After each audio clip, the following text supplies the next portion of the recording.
Hello, everyone. I'm sure you are really excited to learn about the confidence, to learn from the Renee Lowry's journey. I'm very much excited to welcome her to the show. Renee Lowry is a certified confidence coach, and she helps people building life through the emotions. That's a great thing. She's a best-selling author, very sought after speaker, and the coach. So, welcome with me the Rini Lori. Rini, welcome to the show. Our audience is really excited to hear from you, and it's our pleasure having you here. And now, today, I'm a robber. I'm going to rob all your wisdom in the mind, right? I hope Right. so. You don't even have to struggle. I'm going to give it to you. Thank you very much. Thank you very much. So, once Thank again, you welcome for to the having show. me. And in the Hindi culture, I say, like in an Indian culture, namaste, because that's the way we welcome our people, right? So namaste to Rini. Thank That's you. how we greet in the India like. So once again, welcome to the show. Thank you very much. Thanks for having me. And congratulations on being a new dad and having a tiny baby at home. If you're too sleep deprived to do the questions, we'll totally forgive you. Thank you very much. You know, when you say the congratulations for being a new dad. Yesterday it was my birthday, and my wife asked me, "So how old my son's dad been today?" And I said, "I'm a 28 days old dad." She said, "Oh, That's come on! I'm true. asking what your age." I said, "But you asked like how old the dad has been." So dad has been 28 days old. Then she That's asked me, true. "So how old has my husband been today?" I said, "Like your husband been 2 years 9 months old today because we got married two years 9 months before." And she said, "Oh my God, I'm asking about your age." I said, "That I don't tell you because you already know that." That was some quick thinking. I like that. That's really, really quick thinking answers there. Rini, whoever comes on the show, my first question always goes to know about the life because there is a lot of things which we can learn from your life. So I would definitely ask, how did you plan of becoming author, speaker, coach, and on this journey, what was there to stop you, and what was there to push you? Wow. This is good question. So for me, I think my journey really started when I was a very young girl. My grandmother helped me to understand that I needed to question what Hmm. normal is. And I was uh, probably about 7 or 8, and I heard all my friends say to their families, "I'm bored." And so I tried that out with my grandmother one day, and she asked me what's going on or how I'm doing. And I said, "Oh, I'm just bored." And she said, "Why would anybody be bored when there's so many things to do?" And then Oh. she listed, 12 of them. Go play outside, build something, draw a picture. And it made me think, why would anybody be bored? Hmm. Because it's true, it's a fact. There is always something else to do. So boredom became very obviously a choice that people make. And I was like 7 or 8. And this is kind of a weird concept for a 7 or 8 year old to understand or think about, but it made me question what is normal. What When people do normal things, what is the value of that for me? And I think that's a concept that I've carried through my entire life. So when I hit my teenage years and my friends were all doing what is normal, I was questioning that in my own way. What's normal for me? What am I going to do differently? How is this actually benefiting me? And that how is this benefiting me kind of developed into my own personal guidance system for life.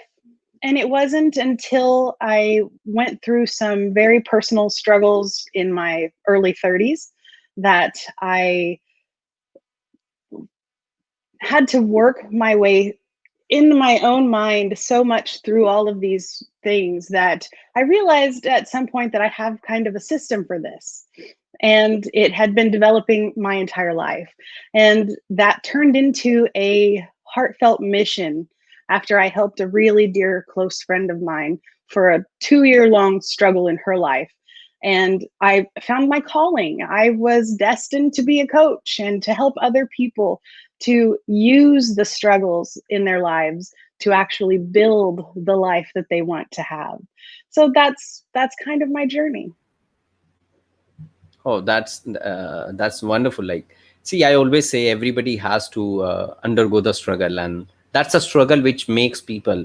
Some people who don't take Yes. it right, that breaks people. Otherwise, that makes people.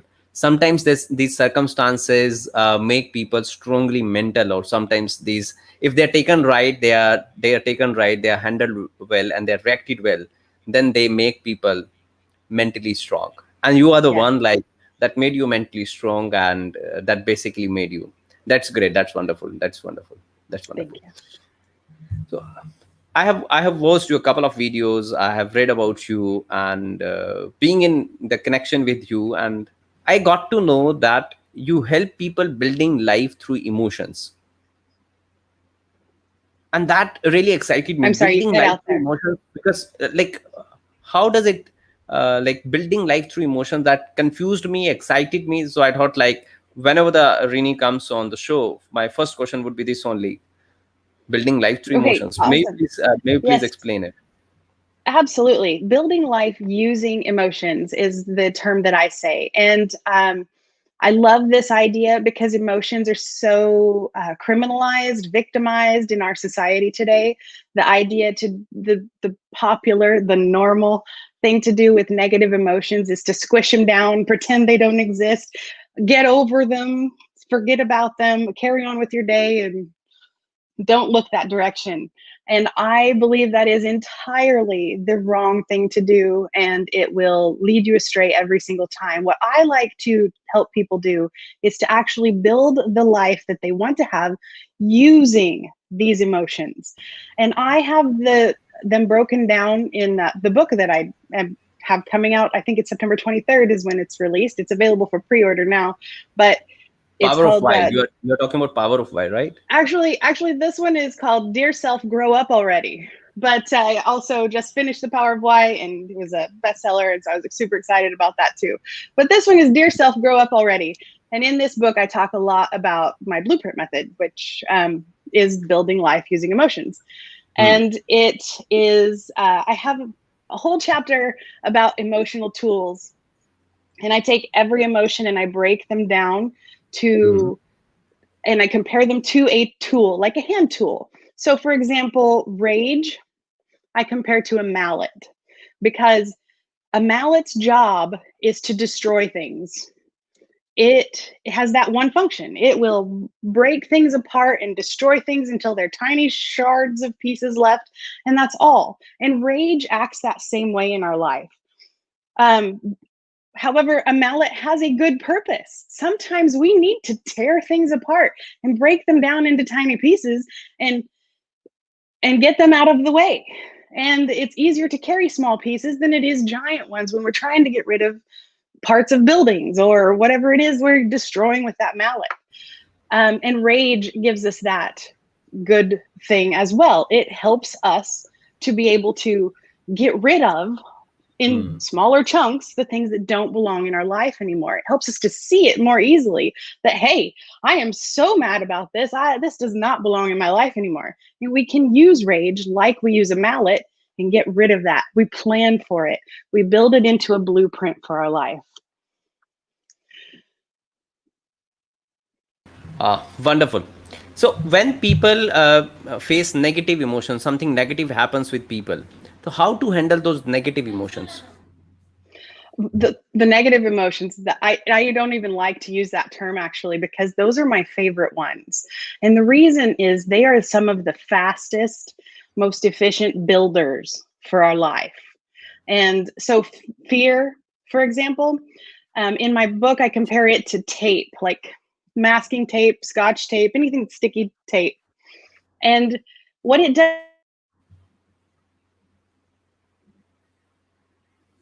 I think we lost you because of some internet connection. And internet connection, all of you know that it can reach anyone, anytime.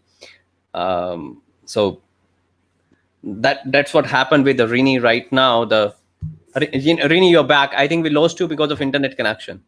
Okay. All right. Please Anyways, continue. You were continuing. sure, Yeah. sure. So tape sticks us, or fear sticks us with a limiting belief, something we believe to be true about ourselves. But fear's better, the good part of fear. Fear's in our life to keep us safe and protect us. And if we understand that it's there to protect us, we can explain to our fear that it doesn't need to be so afraid. We can use our pair it with our logic thinking brain and talk it down. You say, "Hey, fear, yes, that might happen. It's a possibility, but it's not likely. So where do we want to go? Which one do we really want to let win here? Is fear going to win, or is our logic thinking brain going to be able to talk it down?" So they both have a valid place. And when you're afraid, you make when you are what's another negative emotion? Let's take fear, failure, for example. I love failure. Failure is my absolute favorite building emotion there ever was. Failure is not the opposite of success, it is the path, the quickest path to success. Because when we fail, it's because we're learning things. And if you do it the slow way and not fail, you're not going to learn as much as fast. But if you fail, if you set out to fail, you're going to learn so much. I always say, throw me in the deep end. Let me try to swim, because I want to fail. I seek out failure so that I can learn from it and grow so much faster. And that's kind of my secret weapon. I love negative emotions, and I don't think they're negative at all. Actually, they're some of my favorite ones. Like this is your way to handle the negative emotion. But when common man faces negative emotion, let's say somebody fails. I failed in my childhood couple of times, and there was a time when I wanted to give up. I really gave up once. Then I took mentorship. My mentor helped me, and I bounced back. So, what method should be used to bounce back after the failure? This is the biggest thing. How can people detach themselves from the negative emotions or from the failure? Well, I think you're kind of asking the wrong question, because instead of looking at failure as something you need to escape from or not do, the real Hmm. secret is to embrace the failure. Hmm. Allow it to totally become part of what just happened to you, because it Hmm. did. And if you allow that to have that space in your world, in your life, in your mind, hey, this just happened. It's the truth. Now, where do I go from here? What do I do with everything I just learned in this failure? And if you start taking, I would say the very best next step is to ask that question: what now?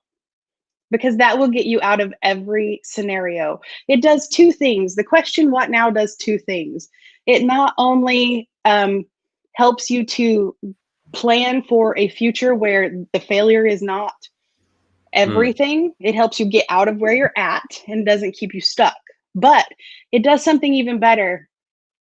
What now takes your failure from your emotional, irrational thinking brain, where fear has it sort of trapped there, and it puts it in your rational thinking brain, where it has to form questions and it has to think through things.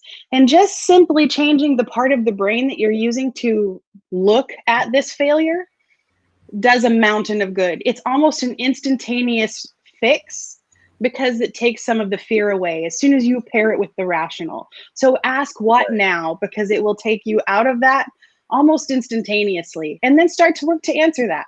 What now? Oh, you don't have to have the whole plan. You just have to have the next step. Wonderful.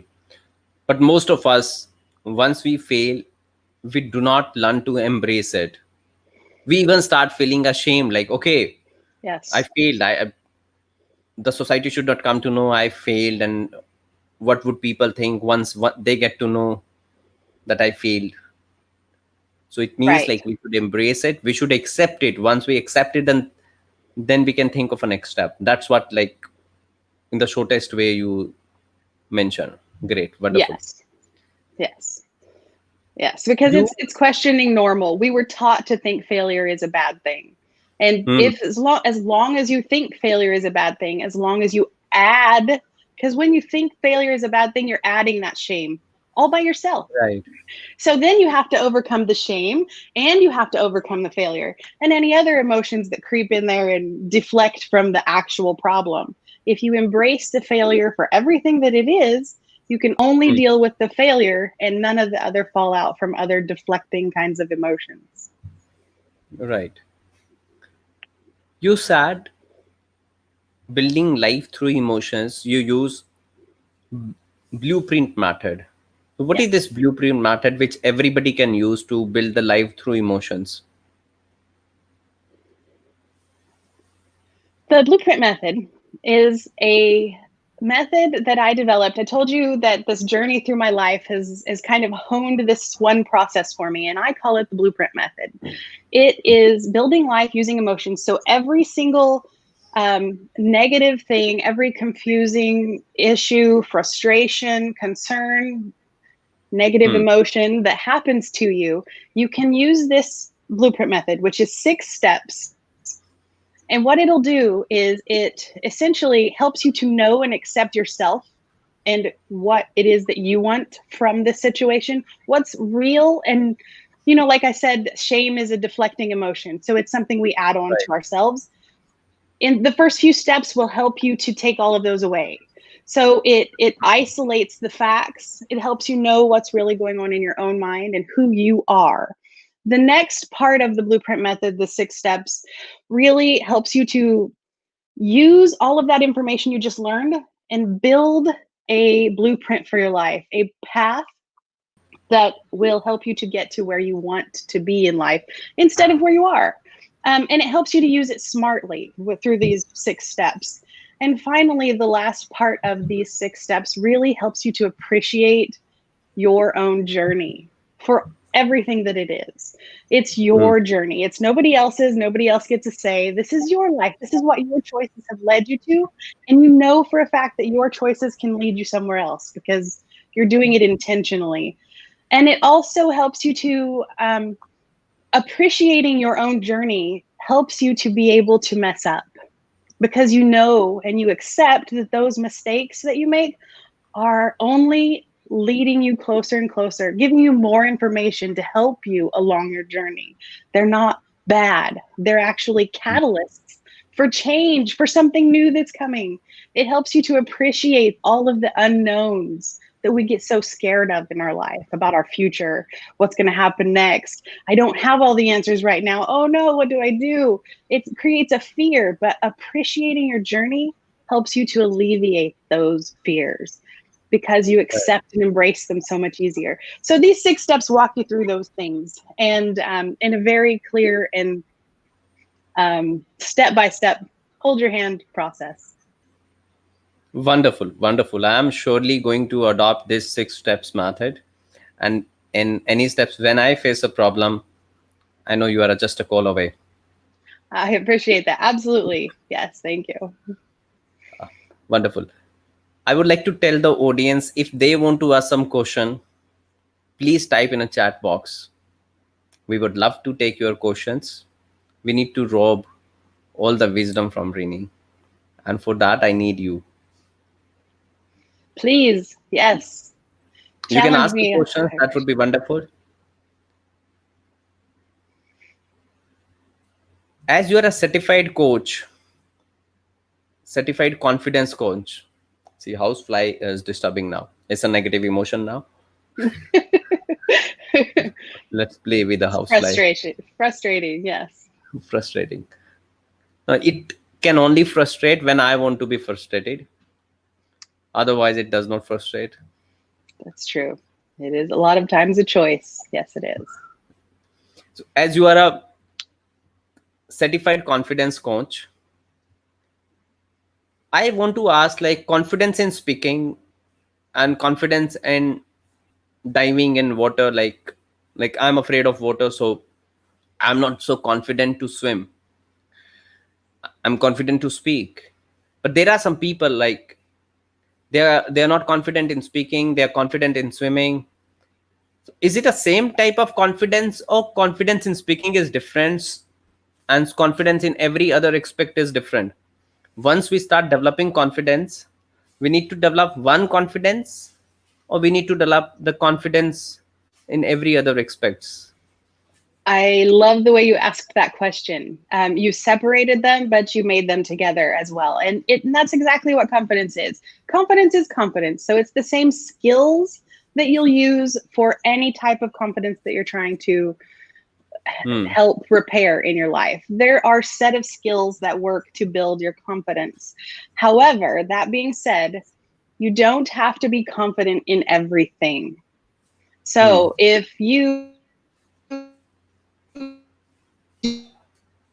swim, if it's not affecting your life and you are not a confident swimmer and you just appreciate wading in the shallow end, then by all means don't Hmm. criticize yourself for not being a confident swimmer. You don't even want to be a confident swimmer. So let that go.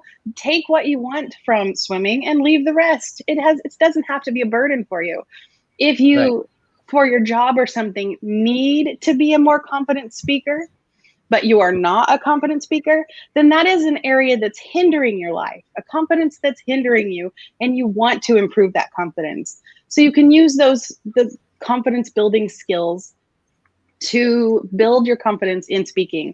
If you want to be an Olympic swimmer and you are not so confident, then by all means, use the skills and build that confidence. But definitely don't worry about areas you're not confident that you don't really want to be. You can see other people being confident in those areas, and great, good for them.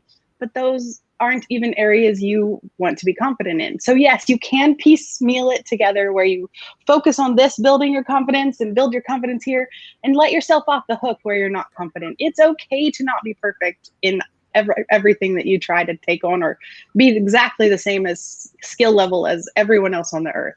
That's not why we're here. We're here to help each other and be compatible and partners with people who are skilled in this, and I'm skilled in this, and you're skilled in this, and that's great. Then we get to see each other shine in where we're gifted.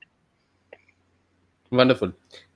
Actually, everybody wants to be perfect in everything. That's the biggest problem with the people. When they Really is. don't require that particular thing, they want to be confident in that. They want to be perfect in that. See, Yes. what I have learned about the confidence is, in the sixth class, I changed my school, and my school language was new school language was English, and my old school language was my regional language, and that started creating problem.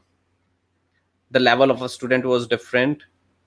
They used to speak good, they used to learn nicely, and I could not stand anywhere. I was at the last, like we were 14 students and my rank was 14th. I mean, I generally used to say I'm a first from the last. Why to say negative, like I'm first from the last? Yes. And this how I was losing my confidence, because I was not able to perform in anything, be it a language, then be it any other subject. Then my English teacher, Mr. Rakesh Bihana, he got to know that I cannot learn a lot of things because I am not habitual of learning in this way. He started giving me 3 sentences every day to learn, and I started learning those 3 sentences, and this is how I started becoming confident. I did not only become confident in English, I became confident in every other subject. See, Thanks. only one teacher helped me, but I became better in every other subject. It definitely took 2 years, but after 2 years, I stood out of 35 student, I think rank 1 or rank 2. So Awesome. I believe once you start improving in one aspect of the life, you start being confident about one particular thing, then you start being confident about all the required things, because you get to know that you can do it. If you could do that, then you can do it. That's how I have understood it. But sometimes we are unnecessarily want to be confident in what we do not require and we do not need. Once we do not require and we do not need, it means we don't have knowledge of that thing. And if we don't have knowledge of that thing, so knowledge is also somehow this directly proportional to the confidence. So I generally tell people, if you don't want to do the things, there are the two reasons. One, you don't know how to do it, so you're not confident about it. This is a technical aspect. Go learn it, you start getting confidence in that. And if the second reason comes, that is, I don't wish to do it, this is an attitude problem. And if it is an attitude problem, you can easily solve it. Nobody else can guide you for the attitude, because that's your own attitude. So confidence, like you also said, in the same way, we we can easily become confident what we need to be in, otherwise we cannot be. Right. Right. Wonderful. So we have some question, Rini. There is a Speak to question of appreciating your Tarun. journey. Yes. That's there on the screen now. I have a question: how to tell about a weakness or weak point while giving an interview? I mean, how to tell some weakness while he's in an interview and he has to tell that this is my area of improvement. Okay, this is a great question. There's a couple of ways you can handle this question.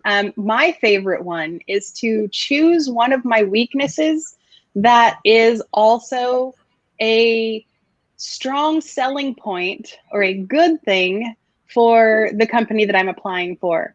So, for example, I tend to be hyper focused when I'm on a deadline.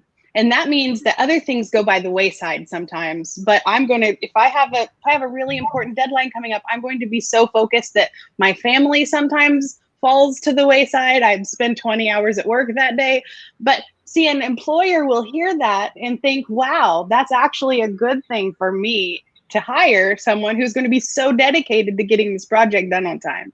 So it's a weakness, but it's also a good thing for the people who are hiring me. And when they ask you a question like that in an interview, you get to pick which weakness you choose. You don't have to choose your weakest weakness. So that's one. Another one is that when you get that question, you can choose a weakness. Always think about the company you're trying to apply for when you're choosing what weakness you use. You can choose a weakness that is something that you have worked on or you are working on and you have grown in that area. So for example, my weakness might be that I procrastinate. This is my biggest weakness. Maybe I procrastinate and I put everything off to the last minute. But over the course of the last 5 years, I have really worked on that an immense amount. And it is a lot less of a struggle now than it was 5 years ago. And employers love to see it. Employers love to see that kind of growth. And it shows, again, a dedication that you are working to, you're working to overcome those weaknesses. And that is a whole gift in itself for an employer to see that you're not okay with just being a procrastinator. So anytime you have growth in an area, you can use that as a good example too. Make sure you tell them the story about how you grew and the changes you've seen in yourself, because this is what they're going to hear. They're not going to hear, oh, she procrastinates. They're going to hear, oh, she's a personal development superstar. I need to take lessons from her. So that's how I would handle that question. It's a great question. Wonderful, wonderful, Rini. I think Tarun has got the answer. Then another question has come to you from Pritesh Mehta. Ma'am, you have found the blueprint method. From where you got the inspiration to make this method? The person is asking about what has inspired you, who has inspired you to build this method. It has been a method that I've been developing my entire life, and it wasn't until I was on a phone call. I woke up in a really bad mood one morning, and I talk about this in the book, The Power of Why, that we're doing this for. But I woke up in a really bad mood one morning, and it's the kind of mood that you don't even know why that bad mood is there. It's just, I'm in a kind of a funk, a mood. And I had a good friend give me a phone call, and before I even answered, I was like, "Oh, I don't want to talk to anyone right now. I'm just in such an ill mood."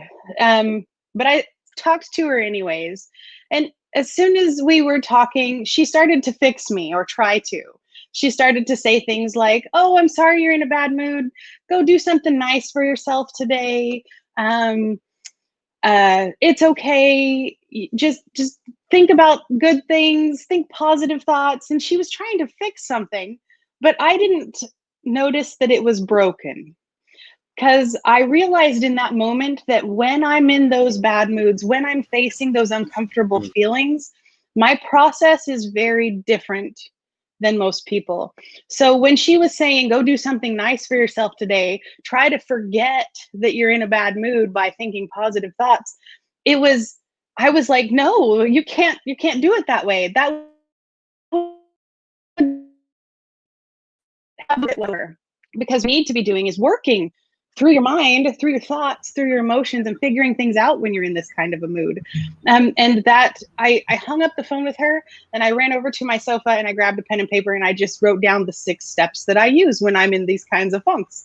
And since then, I've realized I use that for just about everything in my life, every confusion that I have, every frustration. And it turned into a book, and it turned into a whole coaching career, and everything since then. But yes, it's just been a process that I know for a fact that has worked so well for me. It has helped my children grow into wonderful, capable, independent young adults. It has helped my husband with his life and his career, and my dear friends who Hmm. have allowed me to share with them, as well as several of my coaching clients have all benefited from this method as well. So it's been a process. Like I said, I've been honing it since my grandmother had me start questioning normal. So I think that's probably when it started. See, every good things comes from a bad incidents. If you had not woken up on that day with a bad mood, you would not have discovered it. So that's what That's I say. absolutely correct. Nothing Yes. comes. Nothing comes from a good mood. Everything comes from the failure, and everything comes from, like, COVID-19 has given us a lot of opportunities now. If those that COVID-19 has not come, and there was no lockdown, then a lot of opportunities would not have been created. Yes, I thoroughly agree. And that's why I'm saying there's no negative emotions too, because they're part of your journey, and they're the fastest catalyst to change and to better. If you embrace them, if you try to punish yourself for having them there, then you're going to have to dig yourself out of a hole in order to even start enjoying that they bring change fast. Okay, there is a next question. Next question from Abhishek. Abhishek is asking how to deal with the confidence in the worst situation while opposite person is not in a mood to hear your opinion. Whew, this is actually my favorite subject with confidence, is in the subjects of relating with other people. And this question is an important one. Can I read that again, please? Because I just want to make sure I answer this correctly.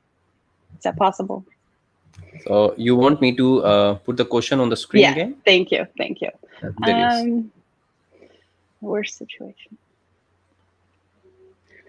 Okay, so when the person is not in the mood to hear your opinion, you're not going to be able to convince them of what you really want to say, because they are turned off to any logical thinking, and they're entirely in their emotional brain.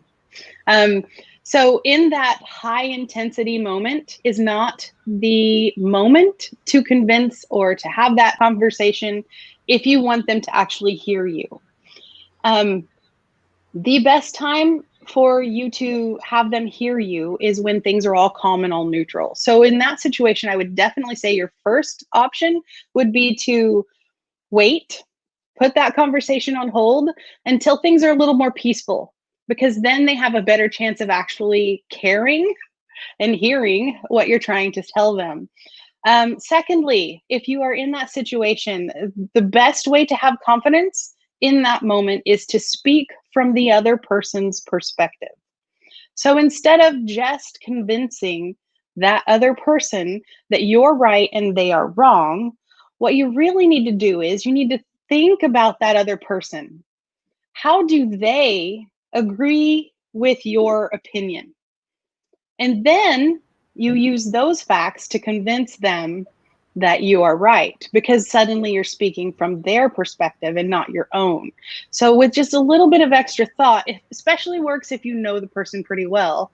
Um, you can learn from them and they can agree with you. For example, um, let's say, let's use the really let's use I don't know about India so much, but in America we have a big political debate over climate change Hmm. and Christianity, and the idea is that a lot of Christians believe that God's going to take care of the earth, so we don't necessarily, it doesn't need to be our responsibility. We just need to live and everything will be fine. And that might be is that if you were trying to convince someone, if you were a climate change enthusiast and you were trying to save the planet and you wanted to convince that Christian person of of this case, instead of saying no, I'm right, you're wrong, and this is why scientifically it makes sense. Um, if I think about that person, if I read the Bible and I learn that God put us in charge of the earth, he Hmm. entrusted us to take care of the earth. I can use their own logic to convince them that my way is the right way. You see how that works? It's like, but you have to speak from their perspective, because as long as you're just standing on your platform of I'm right and you're wrong, you're going to not get very far very fast. And when you have the confidence to know their perspective and can speak directly to it, it'll give you all the confidence you need. I hope that helps. Abhishek, I can also tell you in the Indian way, because as Rini is not much aware about the Indian, people, and right. She comes from New York. The culture is a lot of different. Although she has already guided you about the confidence a lot, but in an Indian method, I am telling you, if somebody is not listening to you and you want the person to listen to you, to hear you, and the person is not interested, very simple funda is there. That's everybody. This is a universal truth. People don't want to hear you. People want to hear about their need, their interest, their concern. And if in your conversation you talk about their need, you talk about their um, concerned and their worry, and you give them the solution, they're gonna hear you, they're gonna listen to you, and they're gonna implement what you're saying. I can explain it with an example. Like, if you're an Indian, you definitely must have heard about Bhagavad Gita, you have heard about Mahabharata. There were the four characters in Bhagavad Gita, and during the Mahabharata, when the Mahabharata was frozen up by the Shri Krishna, that time there was a conversation going, and there were the four characters in the Bhagavad Gita. What are those four characters you need to know now? The first one, Dhritarashtra, Sanjay, Krishna, and Arjuna. Krishna and Arjuna are the main character of Mahabharata. When Arjuna reached at the war front, he looked at his all the relatives, Guru Dronacharya, Bhisham Pitama, his own cousins, and he thought like, am I going to fight with my own relatives, with my own guru, with Bhisham Pitama, with Guru Dronacharya? No, Krishna, I cannot fight. I give up here. I will not fight because they are my own people. I cannot fight with them. Then Shri Krishna used the method which I just told you. That method name is NIC, need, interest, and concern. Shri Krishna asked Arjuna, Arjuna, who you are? He said, I'm a Kshatriya. Rini, Kshatriya mean the people who protect for the reason. I'm a Kshatriya. They are the king. I'm a Kshatriya. And what is the responsibility and the duty of Kshatriya? The duty of Kshatriya is to protect the reason, to fight for their people. So here Shri Krishna talked about Arjuna's uh, interest and the concern. Arjuna is a Kshatriya, and his duty is to fight for his people, to fight for the right things. Then Shri Krishna asked him, if somebody tries to molest a woman in your region, what will you do? He said, I'll fight against them. And if they are your own brother, see, I'm a person, I'm a Kshatriya, and Kshatriya can die for anything. And if somebody is molesting Women in my region, I'll surely fight, even if they are my brother. And if they are your guru, I'll surely fight. Now, Arjuna did not want to listen to Krishna. Arjuna did not want to fight with his own relatives, but now he is ready to fight. The reason behind it, because Shri Krishna asked about his need, his interest, and his concern. My dear, being into a communication field for the last 15 years and being a professional speaker and public speaking coach, I always tell my each and every client and student mentee, when you go on a stage, when you start delivering a webinar, the first thing you need to keep in the mind, your audience need interest in the concern. They don't want to listen to you. They are hardly bothered about you. You don't want to listen to me right now. You don't want to listen to Renee right now. You want to listen to something which can help you. My dear, whenever you have a conversation with somebody, be if you're in the corporate, you're talking to a boss, talk about boss need, boss interest, boss concern. You can convince anyone in fraction of second if you talk about people's need, people interest, and people concern. Then I have couple of other methods too. I have the method of Oreo that also helps in the uh, persuasion. Like you can persuade anybody, and you can implement the same thing on your mother, wife, and girlfriend too. Very That would be true. great. And your children. Yes. Yeah, and to your children, like in my parenting workshops, I also tell the same matter to the parents, and then I'll tell them how they can use to convince their kids. And most of the parents who implement, they come with a reply, Pankaj, that was a wonderful method, and every time we implement the same method, we can easily convince our kids. Yes. If somebody comes And to me having a relationship issues, then I also say, then talk about NIC, need, interest, and concern. When you implement need, interest, and concern, then there are the three C's. You are easily connected, because you are talking about somebody's need. The person connects you easily. You can convey your message, and once you convey your message, the person is convinced. So that's yes. NIC and triple C. I hope, Abhishek, that has surely helped you a lot. So there is another question. Good job, sir. Very glad to see you again. Gaurav is saying this.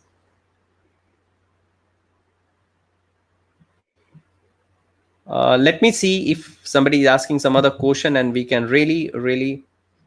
So, what to do when you completely lost your confidence? Here is again the another question from Money Swatch. So, what to do when you completely lost your confidence after so many failures? The person is saying so many failures. See, Money, if you, I think, joined it late bit, because in Rini has already answered this in the beginning even, but if she does not mind, she can answer once again. Like, Sure. Um, so so many failures. The thing is that I think the quickest way to refresh this idea is that failure is not the opposite of success. Failure is the quickest path to success. And because what you want to do is you want to love those failures. Embrace them because they are part of your journey. And you need to appreciate all the parts of your journey to bring you to allow you to accept where you're at so you can say, okay, now what's next? And you can't move forward into what's next until you accept that all of those failures have made you who you are today. Everything that you've gone through, you have learned so much from. It has taught you everything you need to know to move your life into the direction that you want it to go. And failure is like ripping off a band aid. Sure, it hurts. It hurts a lot worse than if you just left that bandage on and let it come off in its own time. But it is over so much faster. It helps you to change in the right direction so much faster when you fail. So throw yourself in the deep end. I was saying I set out to fail. That's my objective. I want to fail as often as possible so that I can learn so much faster and make smarter choices for my future. And without that failure, you can't do that as well. Money, I think the Rini has really helped you, and she has wonderfully explained the thing. So, Rini, if I talk about emotions, like you have already said, like you help people building life through emotions. Yes. Can people learn to control emotions? Because sometimes we become melodramatic, over emotional, and we call them emotional fools. Sometimes people lose everything because of the emotions. So what is the way to control emotions, to hold emotions? Well, the question again is in my opinion, the question is flawed, because in that question you're actually victimizing emotions. You're Hmm. saying emotions are bad and something that we should try to not have. Um, when someone is overwhelmed with emotion, it is for a valid and real reason that they are overwhelmed with emotion. The secret becomes to not stay in that state any longer than they need to. So that's where the real changes, the real benefit will happen, because there are moments in our lives where we are completely entitled to become overwhelmed with emotion. And that is normal, it is natural, it is part of who we are. We have those emotions for a reason. And you are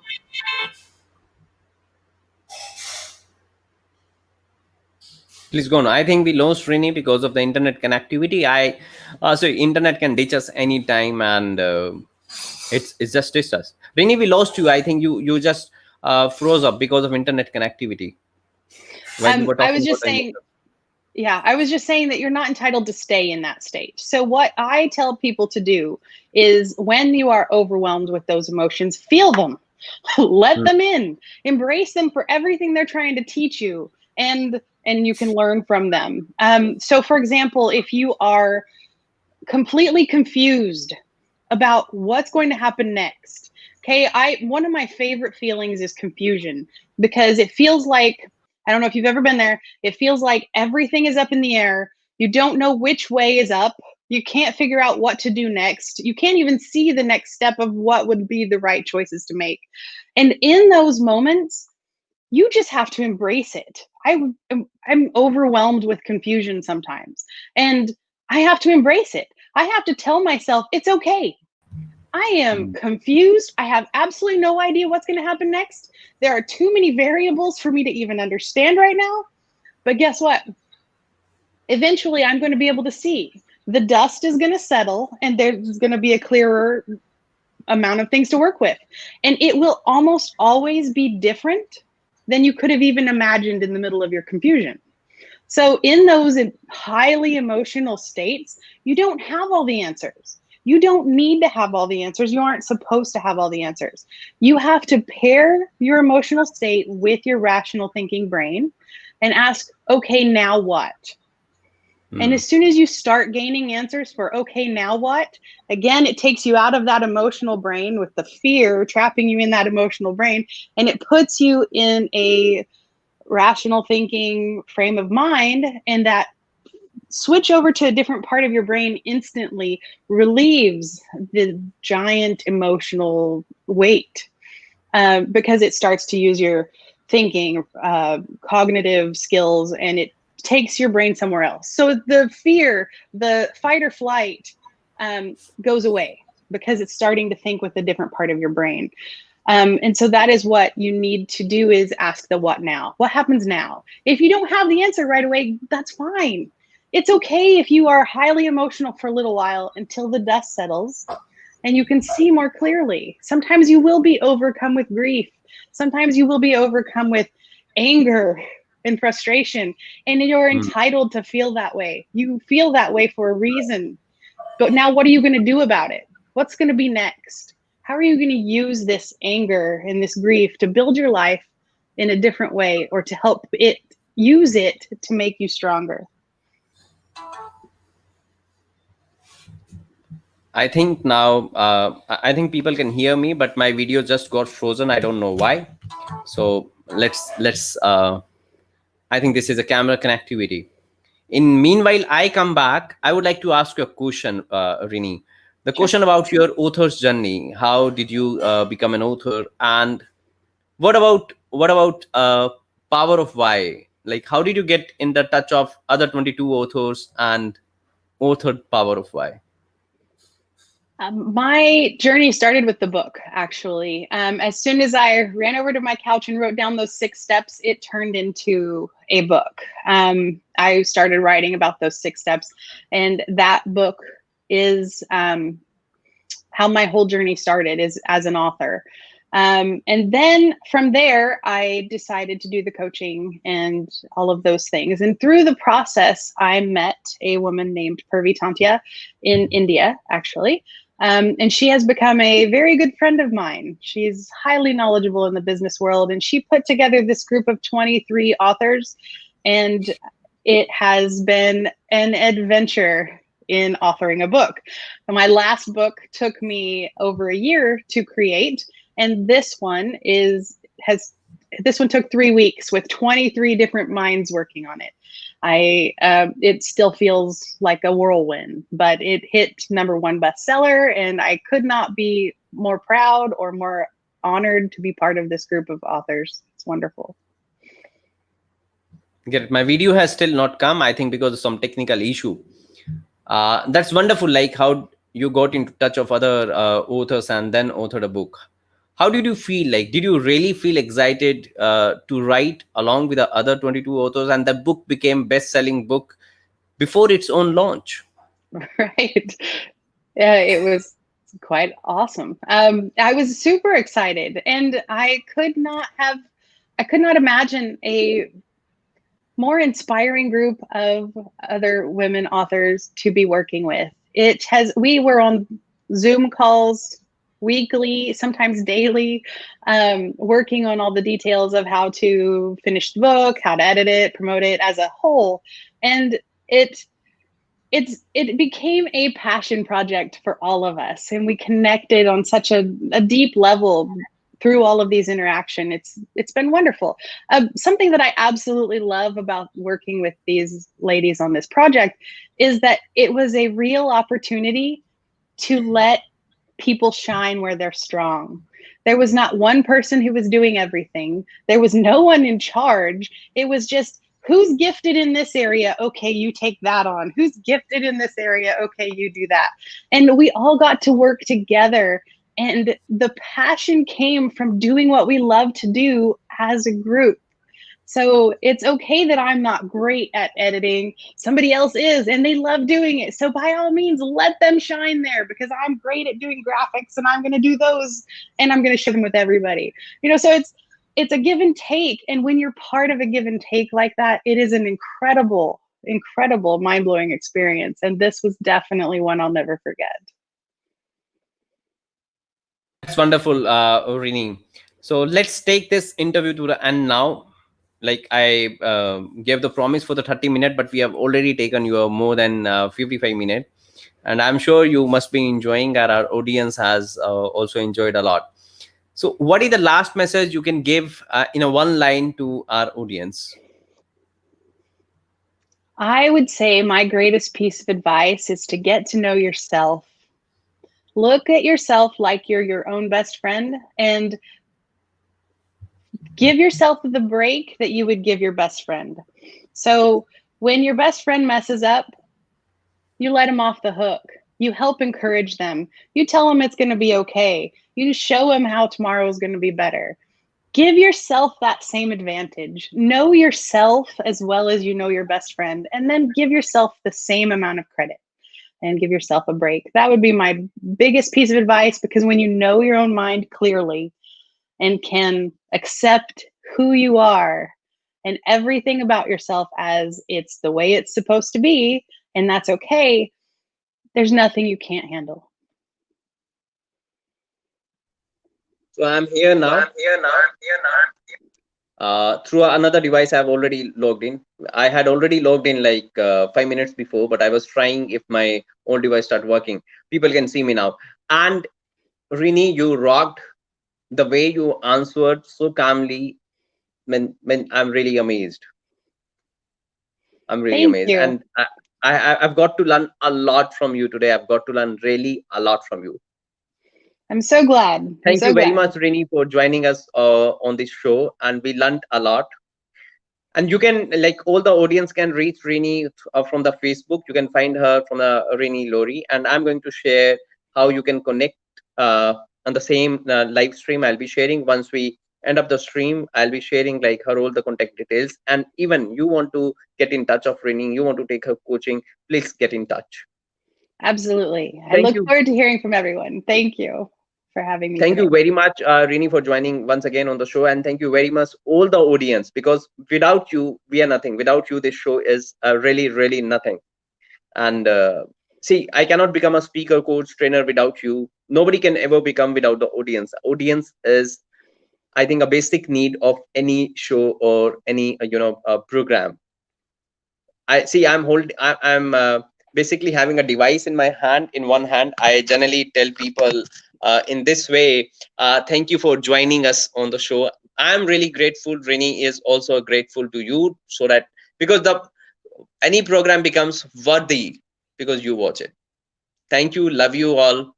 And once again, Renee, thank you so much for joining and sparing time for us all the way. Like Thank I know, you. like in your place, it is right now 7 in the morning or 7:30 in the morning, and here we are having in a evening. And you woke up quite early today to join the show. That's also Saturday or Sunday. Yes, it's Saturday. Yep. Yep. Exactly. Yeah. Yep. So I'm great. so glad to be here. Thank you Thank once you. again.